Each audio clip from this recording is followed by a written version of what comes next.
ابو نوح. مين ابو نوح ده؟ ده واحد في دولة غانا. اشتراك ولايك وفعل زر الجرس عشان يوصل لك كل جديد. صلنا في الكومنتات ويلا اكمل لك حكاية ابو نوح مدعي النبوة. في واحد في دولة غانا نام عادي وقام جاي صاحي الصبح، بدأ ينشر على حسابه تيك توك وعلى المدينة حوالين منه، بيتكلم ان ربنا اختاره وجاله نبوة، وربنا اصطفاه على الناس ان هو يرشدهم لحاجة عظيمة هتحصل يوم 25 ديسمبر اللي عدى من كام يوم. ايه الحاجة العظيمة اللي هتحصل دي؟ قال له ان هيجي طوفان وانت لازم تصنع 7 سفن وتركب عليها كل الناس عشان خاطر ينجوا من الطوفان ده. طبعا الموضوع في غانا خد حيز كبير جدا من الكلام، وفيديوهات جايبة ملايين المشاهدات، والناس بدأت تصدقه فعلا وتؤمن بيه ان هو فعلا ده نبوة فعلا، وان في طوفان هيجي يوم 25 بالمناسبة ده عدى اصلا ومحصلش اي حاجة. وصنعوا فعلا المراكب، بس المراكب المفروض انها تتصنع من التبرعات، وكل الناس اللي هتتبرع عشان خاطر يبنوا المراكب دي هم اول ناس هتركب المراكب دي ويكون ليهم الافضلية.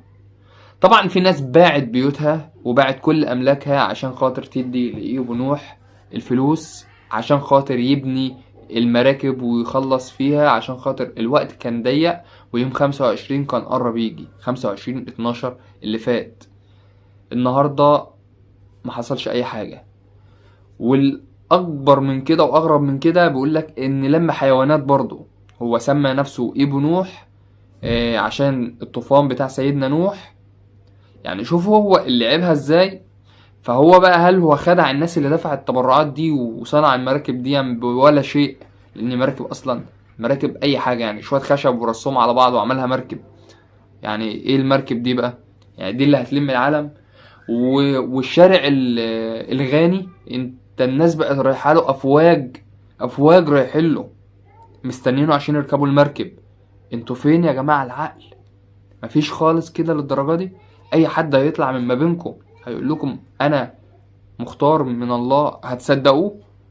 امال المسيح الدجال لما يظهر هيعمل فيكم ايه؟ لما يحيي ده ويموت ده هيعمل فيكم ايه؟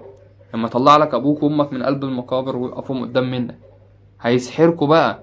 لما واحد ادعى النبوة وقال ان جاله رؤية وجاله الهية ان هو في طوفان هيجي وده اللي هينجوهم من الطوفان والناس كلها صدقته، ما بالك بقى المسيح الدجال اللي هو هيوريكوا بعينيكوا كده حاجات هتحصل قدام منكم. في فتنة عظيمة والناس بقت تصدقها. ربنا يستر علينا وعليكم. ايه رأيكم في اللي حصل ده؟